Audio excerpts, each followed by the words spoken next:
Hello everyone. नमस्कार आप सभी लोगों को।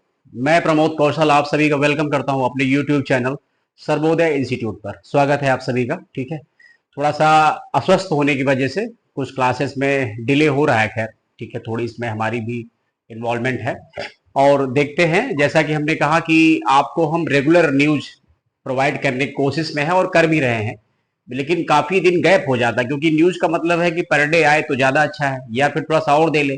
कुछ थोड़ा सा व्यस्तता होने की वजह से भी ऐसा हो रहा। खैर चलिए, आइए पढ़िए, आप लोग स्टार्ट करते हैं इस सत्र को। ठीक है, क्वेश्चन देखेंगे क्या है। क्वेश्चन है कि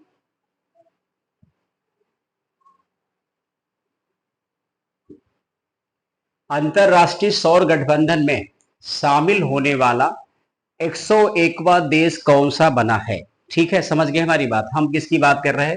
हम बात कर रहे हैं ISA, international solar alliance. International solar alliance है क्या? ये 2015 में बना है और सबसे अच्छी खास बात है कि इसका हेडक्वार्टर जो है वो गुरुग्राम में है। गुरुग्राम। और ये कहां पड़ता है? It is the part of Haryana, right. और इसमें अगर आप देखेंगे, जैसे समझौते के अगर आप पढ़ेंगे, नहीं जानते होंगे तो बड़ा कंफ्यूजन करेगा गूगल पे आपको। समझौते के तहत आपको देश दिखेंगे 120, लेकिन एक्चुअल में जो मेंबर बने हैं, जिन्होंने परमानेंट एक प्रकार से एग्रीमेंट साइन किया है, उनकी संख्या जो है वो कितनी है? वो 101 हो गई ना। तो यहां पर ध्यान रखेंगे, ये पहला अंतरराष्ट्रीय कोई एक मतलब गठबंधन है जिसका हेडक्वार्टर इंडिया में है, ये ध्यान रखेंगे। ठीक। और बाकी इसमें जो है वो शुरू में अगर आप देखें तो इसमें विशेष जो इंपॉर्टेंट रोल है वो इंडिया और फ्रांस का है। India and France. और शुरू में इसमें जो देश शामिल थे वो ये कहा गया था कर्क रेखा और मकर रेखा के मध्य देश। ठीक है, जो एक कैंसर लाइन और कैप्रिकॉन लाइन, इनके मध्य के देश शामिल थे। फिर बाद में चेंज कर दिया गया, कहा जितने भी मेंबर कंट्री यूएनओ में शामिल हैं 193 देश, वो सब के सब इसके मेंबर बन सकते हैं। ठीक है, सब के सब। और अभी इसीलिए मेंबर बनने वालों, जो परमानेंट या पूर्णतया मेंबर बनने वाले देश हैं, वो 101 है और समझौते के तहत उनकी संख्या 120 है। ठीक है, तो ध्यान रखेंगे, ये बहुत इंपॉर्टेंट क्वेश्चन है कि अंतरराष्ट्रीय सौर गठबंधन में शामिल होने वाला 101वां देश कौन बना है। तो नेपाल है, पराग्वे है, स्पेन है, उपरोक्त में से कोई नहीं है। तो इसका सही आंसर क्या हो जाएगा? इसका सही आंसर हो जाएगा नेपाल। नेपाल के साथ जाएंगे। ठीक है, ये एक पॉइंट है। और नेपाल इसका मेंबर कब बना है ये भी नोट कर लेंगे। तो नेपाल मेंबर बना है, ठीक है, 12 सितंबर 2024 को, ये ध्यान रखेंगे। और इसके नेपाल के बाद फिर जो अगला पॉइंट आता है वो एक कंट्री है जिसका नाम है 100 नंबर पे है, वो पराग्वे है। 100 नंबर पे जो है पराग्वे है। और 99 नंबर पे स्पेन है, 100 नंबर पे पराग्वे है और 101 नंबर पे नेपाल है। ध्यान से पढ़ लेना, ठीक है ना।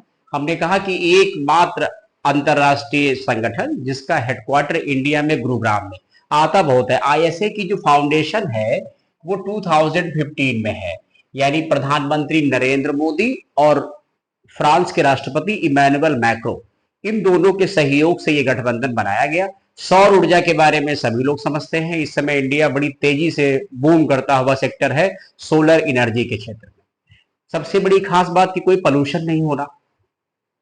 घरों के ऊपर देखा होगा सोलर पैनल लग रहे हैं, गवर्नमेंट ऑफ इंडिया सब्सिडी भी दे रही है, यहां तक जो स्टेट गवर्नमेंट है वो भी आपको सब्सिडी प्रोवाइड कर रही है। तो एक अच्छा मौका है कि आपकी बिजली का बिल जो जहां तक ज्यादा आता है वो आपका शून्य हो जाएगा, या एक नॉमिनल अमाउंट ही आपको पेमेंट करना पड़ेगा इलेक्ट्रिसिटी डिपार्टमेंट को, राइट नाउ। तो इसके बाद नंबर 2 क्वेश्चन देखते हैं क्या है। ठीक है, चलिए ये सब नोट कर लीजिएगा आप।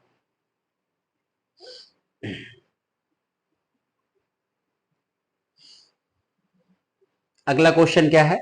आयुष्मान भारत पीएम जन आरोग्य योजना के तहत, ठीक है, आयुष्मान भारत कहिए और चाहे इसको जन आरोग्य योजना कहिए, दोनों नामों से जानी जाती, स्वास्थ्य की सबसे बड़ी स्कीम है पूरे वर्ल्ड की। ठीक है, 70 वर्ष से या उससे अधिक आयु के सभी लोगों को कितने रुपए तक का स्वास्थ्य बीमा कवर मिलेगा? वैसे परिवारों को बीमा कवर मिलता है 5 लाख, लेकिन बात आई है सीनियर सिटीजन की, और इस बार के यूनियन बजट में भी इस बात को बहुत जोर शोर से उठाया था प्राइम मिनिस्टर साहब ने। तो इसमें अमाउंट है 2 लाख, 5 लाख, 10 लाख। क्या होना चाहिए राइट आंसर? ठीक है, यहां से कर सकते हैं, ए फॉर, बी फॉर और सी फॉर। तो राइट आंसर हो जाएगा 5 लाख।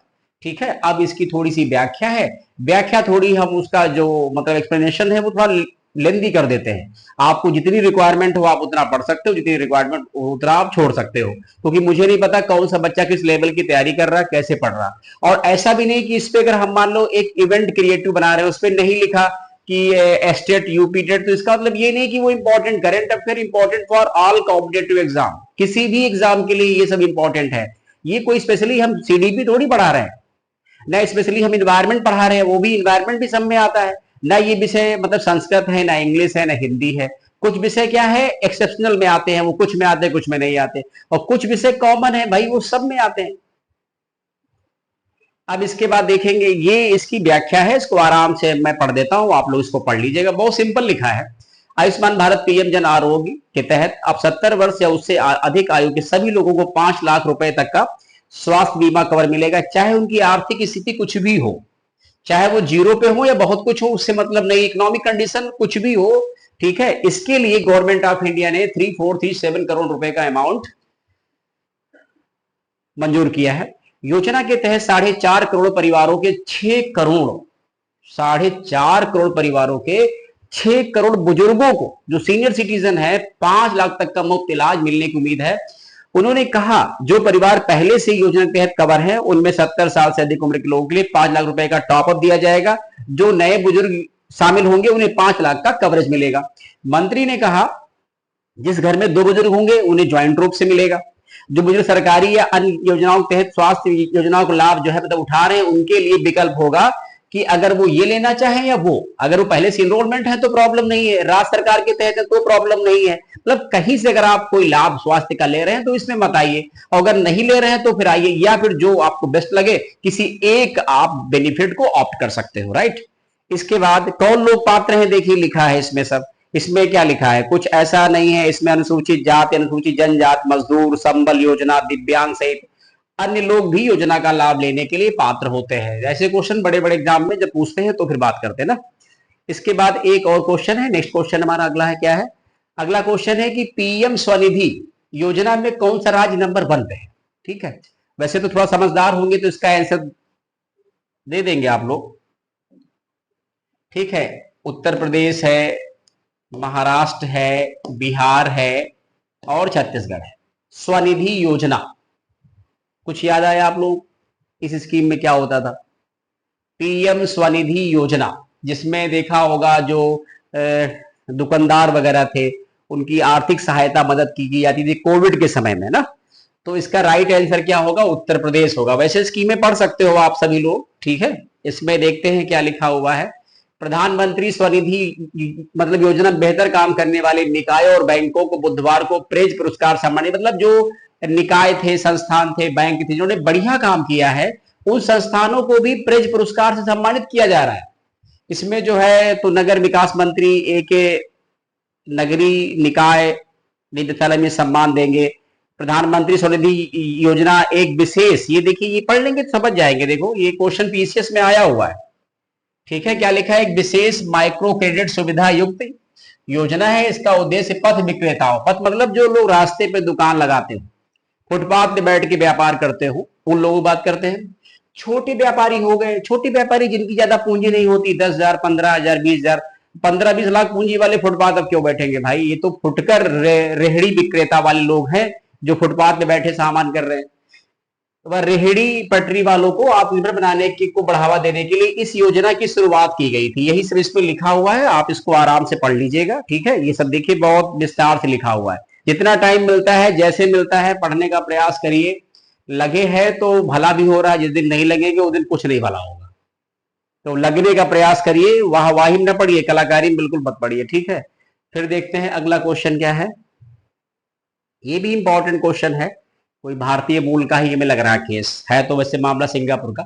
लिखा है कि सिंगापुर की नानयांग टेक्नोलॉजी यूनिवर्सिटी में भारतीय मूल की एक व्याख्याता है, ठीक, लेक्चरार है, अंग्रेजी भाषा में लिखी अपनी लघु कथा एक स्मार्ट स्टोरी है, शॉर्ट स्टोरी है, 9 यार्ड साड़ीज, 9 यार्ड की साड़ी, 9 यार्ड की, यार्ड समझते हैं, 9 यार्ड की साड़ी के लिए सिंगापुर साहित्य पुरस्कार जीता है। इसमें नाम भी हमने, सारे नाम हमने हिंदी मीडियम के दे दिए, तो थोड़ा ऑप्शन हम टफ बना देते हैं।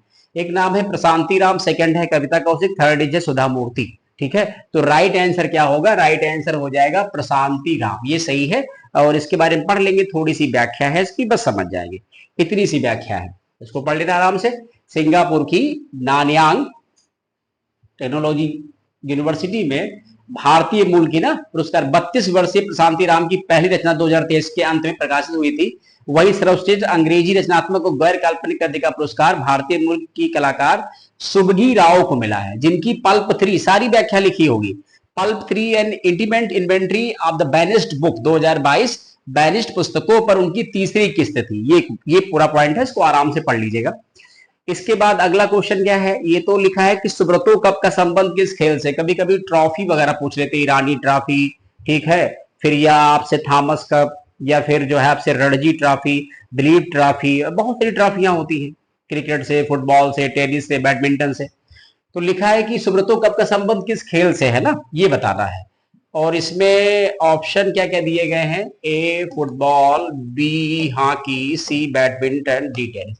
क्या सही हो सकता है? पहले खुद से भी ट्राई किया करो कि इसका क्या आंसर होगा। देखिए, देखने की कोशिश करिए, ये मत समझिए कि खाली ऊपर से उसमें स्टेटस में गए और चुपचाप भाग गए। लगो, कुछ लगने से ही कुछ सोल्यूशन नजर आएगा ना।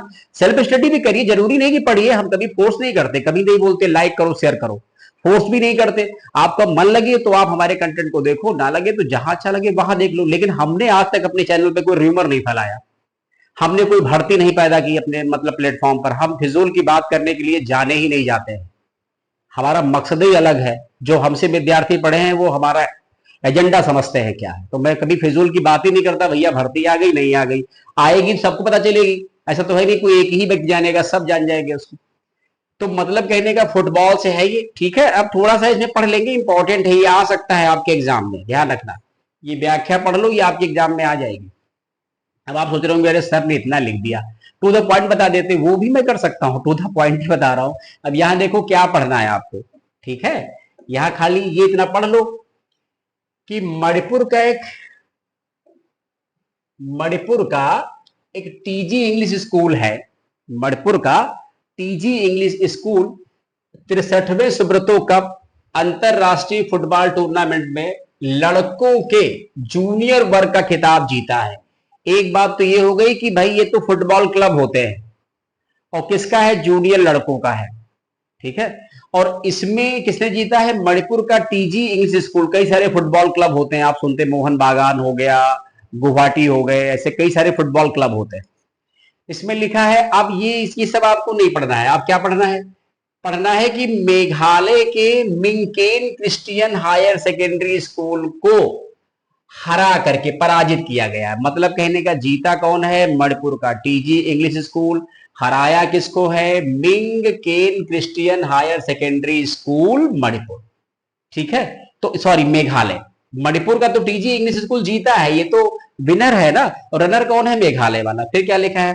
विजेता टीम को 5 लाख रुपए मिलेंगे और उपविजेता टीम को 3 लाख रुपए मिलेंगे। यानी मणिपुर को 5 लाख, मेघालय को 3 लाख, क्योंकि मेहनत तो सभी लोगों ने की, बस अब तो फाइनल में हार गई, बस ये तो बात है ना। संघर्ष तो उसने भी किया, कई टीमों को हराया। इसके बाद अगला क्वेश्चन देखते हैं क्या है। ये क्वेश्चन देख लो आप लोग, इंपॉर्टेंट है। पता नहीं भी नाम का अनाउंसमेंट शायद नहीं हुआ है, अगर नेम का अनाउंसमेंट कर दिया हो सारे विद्यार्थी तो आप लोग कमेंट करिएगा, ठीक है। थोड़ा स्पष्ट बोलते हैं, इसका मतलब ये नहीं कि गुस्से में आपसे बात करते हैं, लेकिन मेन पॉइंट ये कि हम सिर्फ पढ़ाने से मतलब रखते हैं, हमको फिजूल से कोई मतलब नहीं है। यही वजह मैंने ऑनलाइन क्लासेस जब आप सबको लाइव कर दिया तो वो मैंने बंद कर दी, क्योंकि उसमें बहुत टाइम खराब होता था। इसमें क्या है, टू द पॉइंट बोलिए, कुछ हमें बोलना बोल दिया, बात खत्म हो गई। राष्ट्रपति द्रौपदी मुर्मू ने कौन से विधि आयोग के गठन को मंजूरी दे दी है? दे तो दिया, बट अभी नया नाम अनाउंसमेंट नहीं किया है। इसमें कह रहे हैं कि 21वां होगा, 22वां होगा, 23वां, 24वां। तो इसमें सही आंसर क्या होगा? 23वां गठित किया जाएगा। 22वां तो खत्म, तो कार्यकाल तो 3 ही साल का होता है ना। अब इसके बाद थोड़ी इनकी व्याख्या पढ़ लीजिए आप, देखिए क्या लिखा है। ये व्याख्या पढ़ लेंगे तो प्रॉब्लम सॉर्ट आउट हो जाएगी। ठीक है, यहां पढ़ लो। राष्ट्रपति द्रौपदी मुर्मू ने भारत के 23वें विधि आयोग के गठन को मंजूरी दे दी है। ये आयोग 1 सितंबर 2024 से 31 अगस्त 2027 तक काम करेगा। समझ रहे हैं आप? 3 साल। कितना कार्यकाल होगा? 3 इयर्स। अब क्या लिखा है? इस आयोग में एक पूर्णकालिक अध्यक्ष होंगे। भाई एक तो अध्यक्ष बनाना पड़ेगा। ठीक है, फिर क्या लिखा है? 4 पूर्णकालिक मतलब मेंबर होंगे और अतिरिक्त पदेन और कुछ अंशकालिक मतलब पार्ट टाइम भी मेंबर इसमें इन्वॉल्वमेंट होते, गेस्ट मेंबर कह सकते हो। इस आयोग का काम है कानूनी सुधारों की समीक्षा करना और मतलब सुझाव देना। भारत के पहले विधि आयोग की स्थापना साल 1955 में हुई थी। इसके अध्यक्ष MC सीतलवाड़ थे, जो भारत के पहले अटॉर्नी जनरल रहे हैं, भारत के महान। तो प्रथम विधि आयोग के अध्यक्ष तो हमने बता दिया आपको, MC सीतलवाड़, पॉलिटी में पढ़ाया भी हमने। राइट, पॉइंट क्लियर है ना? तो चलो ध्यान रखेंगे, इसको पढ़ लेना आप। और अगर 23वें विधि आयोग के नए अध्यक्ष आ गए हो तो मैं विद्यार्थियों से कहूंगा प्लीज आप कमेंट करके बताना कौन बने। गूगल पर भी सब कुछ सही मिलता नहीं है, ध्यान रखे रहना। गूगल पर भी सब कुछ सही से मिलता नहीं है, तो बहुत कोशिश करेंगे तभी आप बता पाएंगे। इसके बाद क्या है पॉइंट?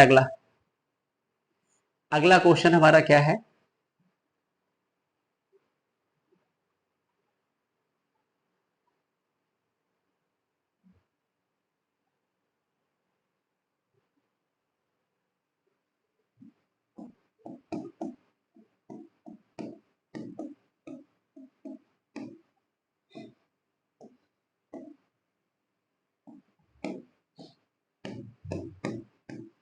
ठीक, चलो अब बताओ।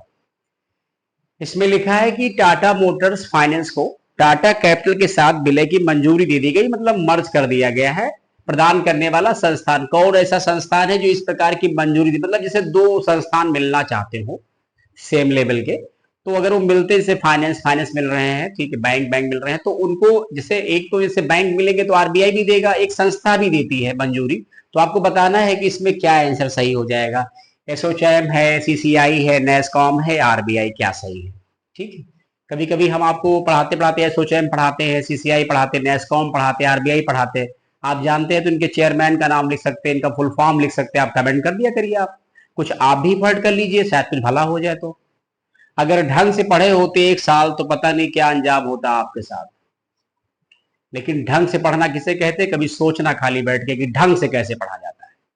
तो इसका सही आंसर हो जाएगा CCI, यानी competition commission of India, Hindi में बोलते हैं प्रतिस्पर्धा, ठीक है, आयोग। चलो अब यहां देखते हैं क्या पॉइंट है। ये लिखा है व्याख्या, भारतीय प्रतिस्पर्धा आयोग ने टाटा मोटर फाइनेंस को टाटा के साथ विलय की मंजूरी दे दी। ये पॉइंट हमारा ना। इसके बाद क्या है क्वेश्चन? अगला क्वेश्चन क्या है?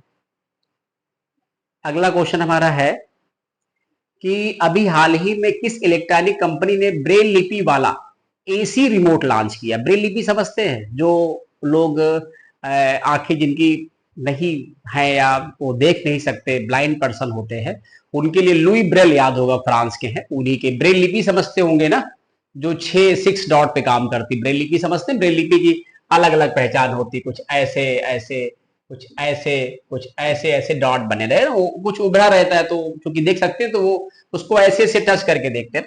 चलो क्या लिखा है? सैमसंग है, LG है, हैवेल्स है, वीडियोकॉन है। इसमें कौन सी कंपनी है जो AC का क्या लॉन्च कर रही? इलेक्ट्रॉनिक कंपनी ने ब्रेल लिपि वाला AC रिमोट लॉन्च किया है। जो ब्लाइंड पर्सन वो कैसे करेंगे? तो उसको लोग अपना ब्रेल लिपि में चेक करके अपना ऑपरेट कर लेंगे। तो इसका सही आंसर LG कंपनी है, ना सैमसंग है, ना हैवेल्स है, ना वीडियोकॉन है। वैसे हैवेल्स का ही लॉयड AC आता है। हैवेल्स जो कंपनी है, एक मतलब इलेक्ट्रॉनिक फर्म है, उसी की लॉयड जो AC आता है वो हैवेल्स का ही है। ठीक है, चलो इसके बाद देखो पॉइंट क्या है यहाँ पर। अब ये वही लिखा है, AC का उपयोग कर सकते हैं, ब्रेल लिपि वाला AC रिमोट लॉन्च करेंगे और जस्ट बातों के लिए इंपॉर्टेंट होगा। चलो फिर इसके बाद देखो नेक्स्ट पॉइंट क्या है। ये सब पढ़ लेना, बहुत मोस्ट इंपॉर्टेंट है। क्या लिखा है? प्रधानमंत्री सूर्योदय योजना के अंतर्गत कितने घरों को शामिल किया गया है? ये बड़ी फेमस स्कीम है, राम मंदिर के बाद प्राइम मिनिस्टर साहब ने स्पेशली इसको हाईलाइट किया था। इसमें 1 करोड़, 2 करोड़, 3 करोड़, 5 करोड़। तो इसका सही आंसर क्या हो जाएगा? इसका राइट आंसर हो जाएगा 1 करोड़। इंपॉर्टेंट है, ध्यान रखेंगे, ठीक है। अब इसकी थोड़ी व्याख्या पढ़ लेते हैं तो समझ में जल्दी आ जाएगा। व्याख्या देखिए क्या लिखा है। लिखा है प्रधानमंत्री सूर्योदय योजना के अंतर्गत 1 करोड़ घरों को शामिल किया गया है। भारत में 2070 तक, ये जो हम आपको बता रहे हैं डेटा, ये सब ध्यान से पढ़ लीजिएगा। 70 तक जरूरी नहीं है कि हर एग्जाम अब आसान हो। एग्जाम दिन ब दिन टफ होते जा रहे हैं, आप भी अपने आप को सीरियस कर लीजिए, वरना काम नहीं चलेगा श्रीमान जी। ठीक, अब क्या लिखा है कि नेट जीरो उत्सर्जन का लक्ष्य रखा है। भारत का लक्ष्य 2030 तक 500 गीगावाट की गैर जीवाश्म ईंधन ऊर्जा क्षमता तक पहुंचना है। वर्ष 2030 तक नवीनीकरण ऊर्जा से अपनी कम से कम आधी ऊर्जा जरूरत को पूरा करना है। 2030 तक कार्बन उत्सर्जन को 1 बिलियन टन कम करना है। कार्बन की तीव्रता को, जो इंटेंसिटी है, इसको 45% से नीचे लाना है, इसको कम करना है। ठीक, ये चीज है, इसको पढ़ लेना आप लोग। ये भी एक क्वेश्चन मोस्ट इंपॉर्टेंट है। अनुसंधान नेशनल रिसर्च फाउंडेशन की पहली गवर्निंग बैठक की अध्यक्षता किसने की? ठीक है, और ऑप्शन दे रखे हैं राष्ट्रपति, प्रधानमंत्री, गृह मंत्री, शिक्षा मंत्री। क्या सही होगा? ट्राई करिए आप लोग, पहले ट्राई करिएगा फिर बताना क्या सही है। तो राइट आंसर हो जाएगा बी, प्राइम मिनिस्टर। ठीक है, अब इसमें थोड़ी व्याख्या देख लेते हैं, ज्यादा लिखी नहीं है व्याख्या। पीएम नरेंद्र मोदी ने नई दिल्ली में अनुसंधान नेशनल रिसर्च फाउंडेशन की पहली गवर्निंग बैठक की अध्यक्षता की। इस दौरान मोदी ने कहा यह अनुसंधान और विकास क्षेत्र में एक नई शुरुआत है ना, ये शुरुआत एक की गई है, इनिशिएटिव है। फिर इसके बाद पॉइंट क्या है, यहां पर लिखा है कि संयुक्त राष्ट्र में भारत के उप स्थायी प्रतिनिधि आर रविंद्र को किस देश का अगला राजदूत नियुक्त किया गया है? और ऑप्शन यही से स्टार्ट है, जर्मनी है, बी से ब्रिटेन दे रखा है, आइसलैंड है, और डी से आयरलैंड। मतलब कहने A B C D option में जर्मनी, ब्रिटेन, आइसलैंड और आयरलैंड। तो राइट आंसर इसका क्या हो जाएगा? राइट आंसर हो जाएगा आइसलैंड। ये संयुक्त राष्ट्र में, यूएनओ में, यूनाइटेड नेशन में भारत के स्थायी उप स्थायी प्रतिनिधि थे, ध्यान रखेंगे। और आपको एक क्वेश्चन दे रहे हैं होमवर्क के लिए, हम इसको, आप हमको कमेंट करिएगा कि यूनाइटेड नेशन में स्थायी प्रतिनिधि अभी कौन बने हैं हाल ही में बताना है, स्थायी प्रतिनिधि कौन बनाए गए, ये बताना। राइट, पॉइंट क्लियर है। आगे देखो क्या लिखा है, आगे लिखा है मार्केट वैल्यूएशन के मामले में भारतीय जीवन बीमा निगम ने एसबीआई को पीछे छोड़कर देश का सबसे मूल्यवान पीएसयू बन गया है। तो ध्यान रखेंगे, ये भी पॉइंट इंपॉर्टेंट है कि भारत का सबसे मूल्यवान पीएसयू कंपनी कौन बनी है? तो एलआईसी बनी है। किसको इन्होंने पीछे किया है? स्टेट बैंक ऑफ इंडिया को। वैसे एलआईसी बूम पर है, लाइफ इंश्योरेंस कॉर्पोरेशन, याद आया, 1956, हेडक्वार्टर्स मुंबई। इसके बाद है अगला पॉइंट, ये एक हमने क्वेश्चन नहीं बनाया, कुछ बताना चाह रहे थे कि जो एलन मस्क है, इनकी कंपनी है स्पेस एक्स का पोलारिस डार्न मिशन लॉन्च हो गया। आप लोग, प्राइवेट लोग भी स्पेस में घूमने जा सकते हैं, अंतरिक्ष में ना। तो वो 4 नाम पूछेगा, वो 4 लोग हैं कौन? वही 4 नाम यहाँ लिखे हैं, उसको ध्यान से पढ़ लीजिएगा। ये भी अपने आप में एक इंपॉर्टेंट पॉइंट है। क्या लिखा है इसमें?